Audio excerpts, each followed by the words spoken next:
Shalom, selamat pagi kepada kita semua. Sebelum kita memulakan kebaktian peribadi pada pagi ini, terlebih dahulu saya memohon doa daripada Mary. Mari kita berdoa. Tuhan yang di dunia syurga, sekali lagi terima kasih atas pemilihan Bapa, sepanjang setia kami Bapa, pada saat ini Tuhan memimpin kami dalam pelajaran yang singkat ini agar kami dapat memahami dan menjadi satu pengembangan bagi kami. Dengan kami setiap bisa kami Bapa dan Yesus kami saya berdoa. Amin. Amin. Okay. So pada pagi ini sekali lagi kita akan membacakan. Sebenarnya ini adalah baru bab yang pertama dan tajuk yang hari ini adalah tajuk yang kedua, buku harapan hari esok. Okay, saya teruskan dengan tajuk yang baru tapi sambungan daripada pelajaran pada tajuk yang pertama. Ini baru tajuk yang pertama. Okay. Tajuknya ialah pengharapan di ufuk.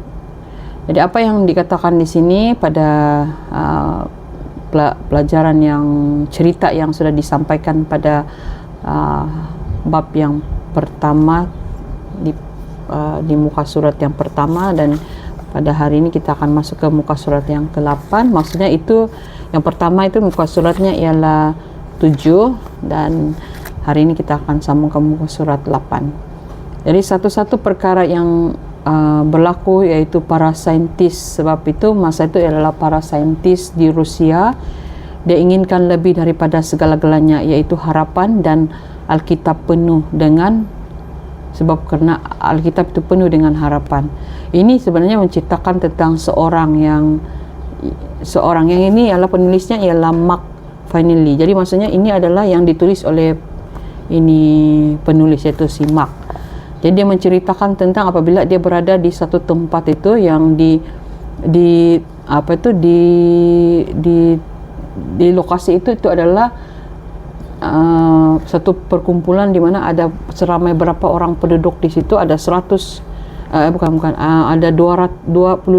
orang penduduk begitu, dan dia ada 100,000 orang saintis itu, dan bersama dengan keluarga itu pergi di tempat yang si Mark ini dia ada buat itu perkumpulan untuk memberi pelajaran. Jadi ini adalah sambungan daripada cerita itu. Jadi apabila tu saintis itu, diorang sebenarnya kan saintis ni lebih kepada pemahaman tentang saintis lah kan. Jadi tidaklah tahu tentang Alkitab. Dan di dalam Alkitab juga ada mengatakan tentang si Rasul Paulus. Ini tentang kita punya rasul di dalam Alkitab. Dan apabila Rasul Paulus ini dia mengatakan Islam ialah tentang mengutamakan tentang seorang rasul harapan. Jadi ada perkataan situ rasul harapan. Ketika menulis kepada raja di Rom, ini si Rasul Paulus ini dia mendorong agar para penulis mendorong para anggota dengan kata-kata begini: segala yang tersurat pada masa dahulu adalah untuk menjadi pengajaran kepada kita, supaya melalui kesabaran dan penghiburan daripada kitab suci itu kita akan mendapat harapan, yaitu di dalam Roma 15 ayat 4. Jadi kitab Roma pasal yang ke-15 ini menyimpulkan dengan kata-kata berikut: semoga Tuhan yang memberikan kamu harapan memenuhi hati kamu dengan kegembiraan dan kedamaian karena kamu percaya kepadanya, supaya dengan kuasa Roh Tuhan kamu semakin berharap kepada Tuhan. Ini terdapat di dalam ayat yang ke-13. Dan pada masa yang sukar juga dalam firman Tuhan mengisi hati kita dengan harapan dalam pengalaman hidup yang penuh mencabar. Jadi firman Tuhan mengisi hati kita dengan harapan, dan apabila masa depan kelihatan tidak menentu, firman Tuhan mengisi hati kita dengan harapan juga. Terdapat pengharapan di hupuk sana, dia bilang, katakan yang dituliskan di dalam tulisan Titus. Dan rakannya yang masih muda yaitu Rasul Paulus meyakinkan dia untuk sentiasa menantikan hari yang kita harapkan itu, apabila keagungan Tuhan Maha Besar dan Yesus Kristus penyelamat kita akan tersela. Yaitu di dalam Titus 2 ayat ayat 13. Dan seluruh sejarah sedang menuju kepada satu kemuncak agung di dalam kedatangan Tuhan Yesus Kristus kita. Dan dalam sejarah itu juga bermulanya satu titik dan akan berakhir pada satu titik juga. Jadi semua sejarah bermula apabila Tuhan menciptakan dunia ini dan kemuncak penciptaan adalah kedatangan Yesus yang kedua kali, yang akhirnya akan mencipta semula langit yang baru dan bumi yang baru. Jadi di dalam Alkitab ini ada 3 peristiwa besar di dalamnya, yaitu tentang penciptaan, salib, dan juga kedatangan Kristus.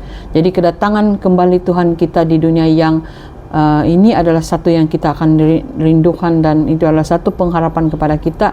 Itu adalah dia akan berlaku di kemuncak sepanjang zaman kita. Jadi ia bermula dengan kemunculan drama dosa. Maksudnya memanglah yang dosa, Adam jatuh dari dosa dan segalanya, dan bermula juga daripada Lucifer itu sendiri. Dan ada juga berlakunya kematian yang berpanjangan para nabi para nabi dalam perjanjian baru, perjanjian lama, dan murid-murid di perjanjian baru banyak memberi kita pengajaran di situ. Itu adalah tulisan yang dikatakan di dalam ini buku. Buku ini Pak. Jadi memang semuanya sama kan. Jadi para malaikat juga mengesahkannya, dan Yesus telah menjanjikannya di dalam pemazmur. Daud berkata dengan penuh semangat berkemenangan, apabila Tuhan kita datang, dia tidak diam, api yang menyala-nyala mendahului dia. Jadi ribut yang sangat kencang mengelilinginya dalam Mazmur 50 ayat 3. Jadi sekali lagi Paulus mengulangi lagi ketika dia berkata, pada waktu itu Tuhan akan turun dari syurga, dan satu seruan yang kuat dengan suara malaikat agung, dengan sangkakala Tuhan, mereka yang telah mati dalam Kristus akan dibangkitkan terlebih dahulu. Ini terdapat di dalam 1 Tesalonika 4 ayat 16. Jadi ada mengatakan juga, maka malah para malaikat juga mengesahkannya ketika Yesus naik ke syurga, ketika murid-murid itu merenggahkan leher mereka dan maksudnya memandang ke atas lah kepada Tuhan. Ini masa selepas Yesus mati di kayu salib dan dibangkitkan, ini cerita dia. Jadi Tuhan semakin jauh dia mereka melihat dan terangkat ke langit. Dan ada malaikat juga berkata di sini, ya, dia cakap, hai orang Galilea, dia bilang, mengapa kamu berdiri menenggah ke langit? Yesus yang kamu lihat terangkat ke syurga akan kembali lagi dengan cara yang sama seperti yang kamu lihat tadi. Nah, ini terdapat di dalam Kisah 1 ayat 11. Yesus sendiri telah berjanji dia akan datang kembali apabila dia menyatakan dengan jelas kepada muridnya, aku akan datang kembali. Ini sudah dikatakan di dalam Alkitab, yaitu di dalam Yohanes 14 ayat 3. Jadi kedatangan Kristus kedua kali adalah jawaban muktamad kepada soalan-soalan besar tentang kehidupan, isu-isu yang sukar kita fahami, yang nampaknya tidak mempunyai penyelesaian. Jadi maksudnya di sini kita ada pengharapan yang sudah dikatakan di dalam Alkitab itu semasa yang kebanyakannya adalah ditulis oleh Rasul Paulus. Ada beberapa rasul-rasul yang lain di dalam Alkitab yang lain. Jadi pastinya itu adalah satu jawaban yang muktamad untuk kita. Pengharapan kita adalah menantikan kedatangan Tuhan yang kedua kali, dan kita berharap untuk bersama-sama dengannya di syurga.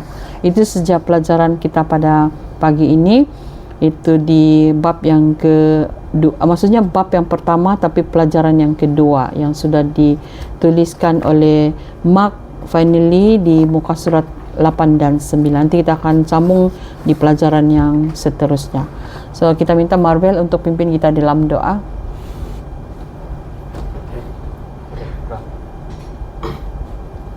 Allah Bapa kami yang berada di kejayaan surga, terima kasih telah jaga kami sepanjang hari ini. Bila pelajaran yang baru mendengar menjadi peringatan kami oleh Tuhan akan datang di ini. Bila Tuhan terus menjaga kami sepanjang itu yang kami lakukan, ampuni segala dosa kami, seperti kami sedangkan dalam nama Tuhan Yesus Kristus kami berdoa. Amin. Amin. Oke, berjumpa lagi kita di tajuk yang seterusnya.